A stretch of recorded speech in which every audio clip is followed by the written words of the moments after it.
আমি মা বাবা নিয়ে একটি কথা বলবো। কি নিয়ে? মা বাবা নিয়ে।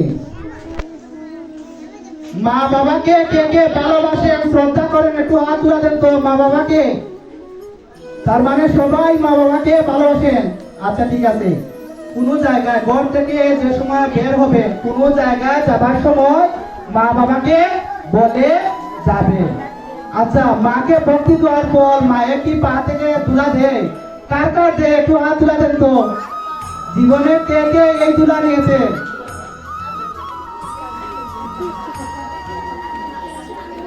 আচ্ছা, হরে কৃষ্ণ। তাহলে মা বাবার প্রতি সবার ভালোবাসা শ্রদ্ধা আছে নাকি? এই আশীর্বাদটা নিবে। আপনি যদি আপনার মা বাবার আশীর্বাদ নেন, ভগবানের নাম জপ করে আপনি যাত্রা শুরু করেন, পৃথিবীর কোনো শক্তি নেই যে আপনাকে কি বাধা হয়ে দাঁড়াবার। পৃথিবীর কোনো শক্তি নেই, কোনো অশুভ শক্তি আপনার কিছুই করতে পারবে না। আপনার মা বাবাকে যদি আপনি শ্রদ্ধা ভক্তি করেন এবং মা বাবার কথা শুনে আপনি চলেন এবং মা বাবার আজ্ঞা নিয়ে চলেন এবং ভগবানকে ভক্তি নিবেদন করে যাত্রা শুরু করেন না কেন, মা বাবার অনুমতি নিয়ে করবে।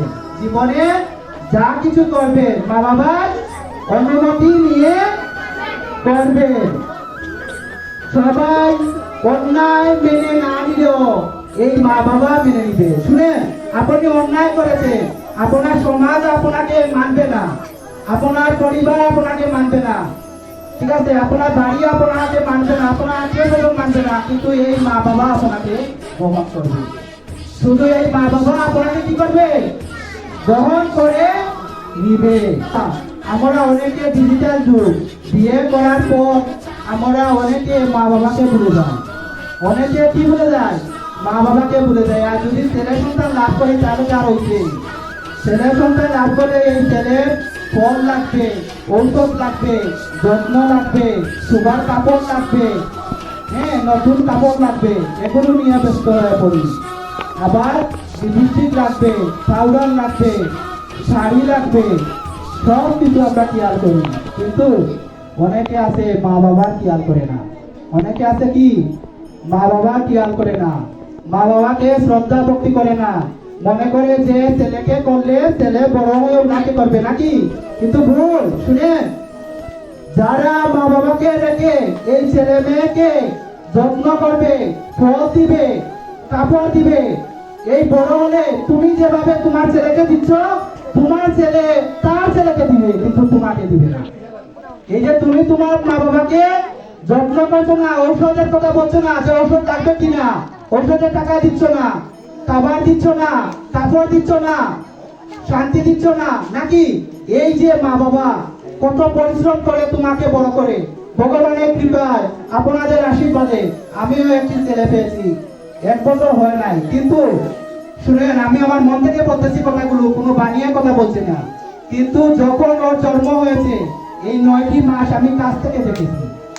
আমি ওর কাছ থেকে দেখার সুযোগ পেয়েছি, ওর মা কিভাবে কষ্ট করছে, ওর বাবা, আমি নিজে কিভাবে টেনশনে ছিলাম, কিভাবে কাজ করেছিলাম। এগুলো দেখে আমার মার প্রতি আমার ভালোবাসা বেড়ে গেছে। ওই সময় আমার চোখে জল আসছে যে এখনকার মেয়েদের বাচ্চা গ্রহণের আগে কত কিছু মানতে হয়, ঔষধ দিতে হয়, খাবার দাবার দিতে হয়, ফল দিতে হয়, ঠিক আছে, কাজ করবেন না, এই করবেন না, সেই করবেন না, কত কিছু। কিন্তু আমরা তো জন্ম নিয়েছি, আমার তো মা অনেক কিছু করছে, কাজ করছে, কত কষ্ট করা করছে, ঠিক না? তো যারা ছেলে সন্তান পাবেন, যারা শুদ্ধভাবে বুঝতে পারবেন, যে যদি কাছে থাকে তাহলে বুঝতে পারবেন যে বাবা মা কি কষ্ট করে। তাই আপনার বাবা মাকে আপনি শ্রদ্ধা ভক্তি করবেন। আপনি যদি আপনার বাবা মাকে শ্রদ্ধা ভক্তি করেন এবং ভালোবাসেন, তাহলে আপনার ছেলে আপনাকে বড় হয়ে ভালোবাসবে এবং শ্রদ্ধা ভক্তি করবে। আর যদি আপনার মা বাবাকে ছেড়ে আপনি আপনার ছেলে মেয়ে নিয়ে এবং বউ নিয়ে ব্যস্ত থাকেন, তাহলে আপনার ছেলে মেয়েও আপনাকে ছেড়ে ওর ছেলে মেয়ে এবং বউ নিয়ে ব্যস্ত থাকবে। এটা কি নিয়তি? এটাই হচ্ছে নিয়তি, প্রকৃতির নিয়ম। এটা কার নিয়ম? প্রকৃতির নিয়ম। এটাই এখানে ভগবান গীতাতেও বলা আছে, ভগবান শ্রীকৃষ্ণ বলেছে। তাই সবাই দয়া করে সবাই মা বাবাকে যতটুকু সম্ভব,